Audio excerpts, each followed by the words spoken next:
de dire mon témoignage. On prêche plus qu'un grand témoignage, mais là j'ai envie. Je vais leur dire quelques mots de mon témoignage. Voilà, moi dans 2 mois, là, je vais avoir 67 ans.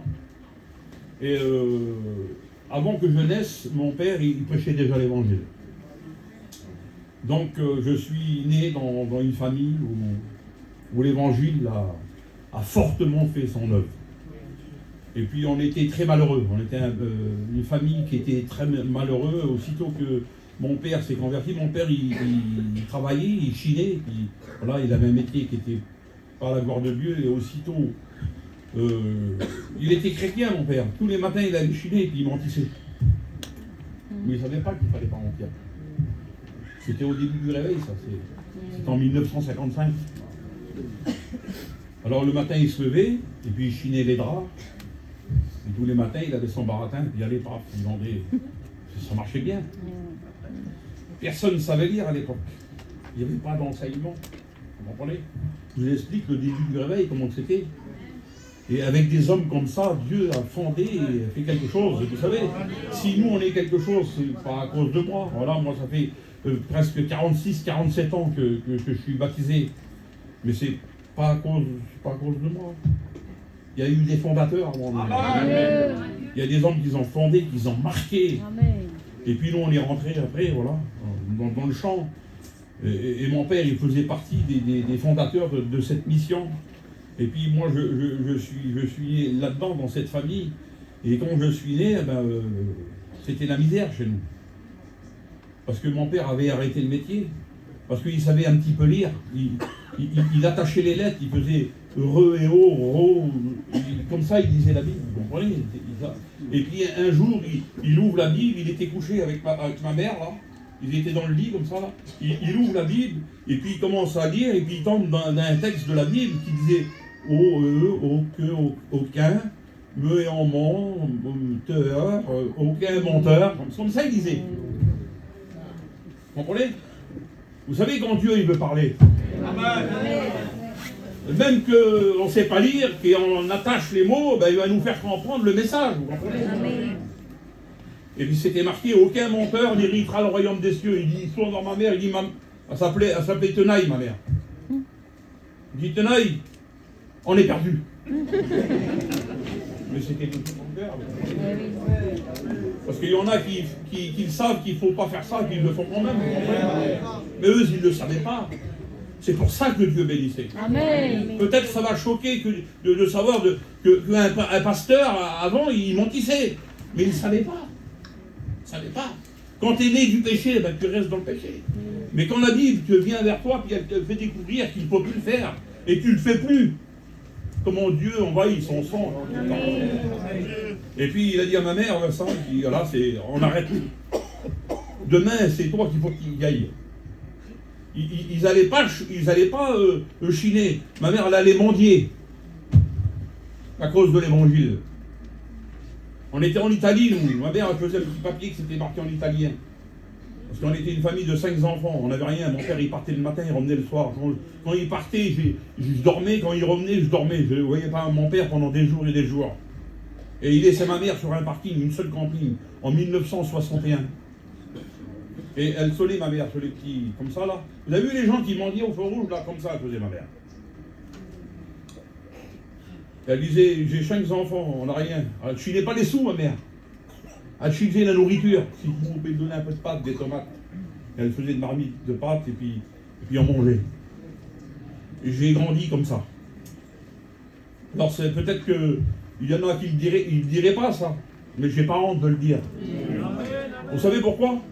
Parce qu'on a souffert pour l'évangile. C'est pour l'évangile qu'on a fait ça. Et peut-être, je ne sais pas si vous êtes au courant, il y a eu un réveil en Italie. Un des plus grands réveils après la France en Italie. Le fondateur, c'était le vieux. Et puis moi, j'ai grandi dans cette famille-là. Et je voyais mon père, quand il sortait de la camping, il sortait avec sa Bible. Il allait aux commissions avec ma mère, il allait emmener ma mère aux courses. Il prenait sa Bible. Ma mère rentrait dans le magasin, lui, il était avec sa Bible. Vous comprenez? Aujourd'hui, nous, c'est nous qui pousse le chariot. Les époques nous ont changé. Et moi, j'ai été élevé comme ça. Et puis quand je voyais mon père, moi, mon père, c'était le plus grand. Je voulais lui ressembler, je voulais être comme lui. Comme tous les enfants, ils veulent ressembler à leur père. Et quand je voyais mon père, partout, dans les réunions, on avait une tante, une petite tante, nous. On avait une petite tante, là. À l'époque, tout le monde n'avait pas une tante. Mon père, il en avait une. La tante, elle était dans la camping. Aujourd'hui, on monte dans la camping, il faut quitter les souliers. On n'a pas le droit de rentrer dans la camping avec les chaussures. Les temps ont changé, vous comprenez? Il faut savoir qui vous voulez servir. Quand on sert avec son camping, avec son camion, avec son auto, avec tout. Vous comprenez? C'est de cette façon-là que Dieu va nous bénir. Et moi, j'ai grandi comme ça. Et à la force de voir mon père avec sa Bible, il voulait lui ressembler, les réunions, tout ça. J'ai monté dans la camping, j'ai pris la Bible de mon père. J'avais 5-6 ans. J'ai appelé tous les petits de la place, les petites filles de la place. J'ai pris la Bible, je l'ai ouverte, je ne savais pas lire, bien sûr. Je l'ai mis sur la table, j'ai pris du pain et du vin, et je leur ai donné à la Sainte-Seine dans tous les petits.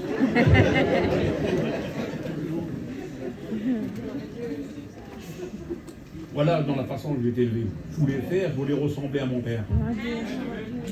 Il y en a d'autres qui ressemblent à leur père. Les parents, ils ont bu toute leur vie, ils étaient au bar toute la vie. Mais les enfants, ils voient ça, ils vont le faire comme le père. Ça voit. Le père, il chourave. Voilà. Les enfants, ils chourave. Nous, on n'a pas été élevés comme ça, on a été élevés dans la parole de Dieu. Amen. On a baigné dans la parole de Dieu. Après, j'avais 8-9 ans, l'époque on avait acheté les choux. Je ne sais pas si ceux qui se rappellent des choux. Château des choux, la première propriété de la mission aux choux. C'est en 1966. J'avais 9 ans. Il y avait le frère Raoul Espinas. Je ne sais pas si vous avez écouté un pasteur de notre mission, un homme de Dieu formidable. C'était lui, il avait quelque chose, il était rempli du Saint-Esprit. Quand il touchait un enfant, il parlait en langue. Quand il touchait une femme, elle parlait en langue. Et il y avait ces réunions-là. C'était les réunions, ils avaient nettoyé une porcherie du château là-bas. Il y avait une porcherie, ils l'avaient nettoyée. Et là-dedans, ils faisaient les réunions de prière et puis les baptêmes du Saint-Esprit. Vous en avez tant que vous en voulez. Et moi, j'étais enfant, j'avais 9 ans. Il a posé sa main sur moi, j'ai été baptisé du Saint-Esprit à l'âge de 9 ans. Ensuite, j'ai grandi. Après, j'ai grandi, j'avais 15 ans, j'ai fait des bêtises. Mais à 20 ans, j'ai été baptisé. Quelques années après, j'étais à l'école biblique. Et quelques années après, j'étais prédicateur. Et quelques années après, j'étais dans les pays d'Est pour prêcher l'évangile à mon père. On a beaucoup voyagé, nous, on a beaucoup voyagé. Mon père, il partait par la foi. Voilà, je vous écoute, mais c'est ça mon témoignage. Aujourd'hui, je suis grand bout, je suis prédicateur. Je suis encore missionnaire. À la fin du mois, je pars dans les pays d'Est, là.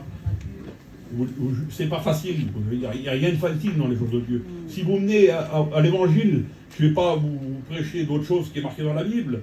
Ça va être difficile. Ça va pas glisser. Ça sera difficile. Mais au bout, à la fin, il y aura une récompense très forte, très forte.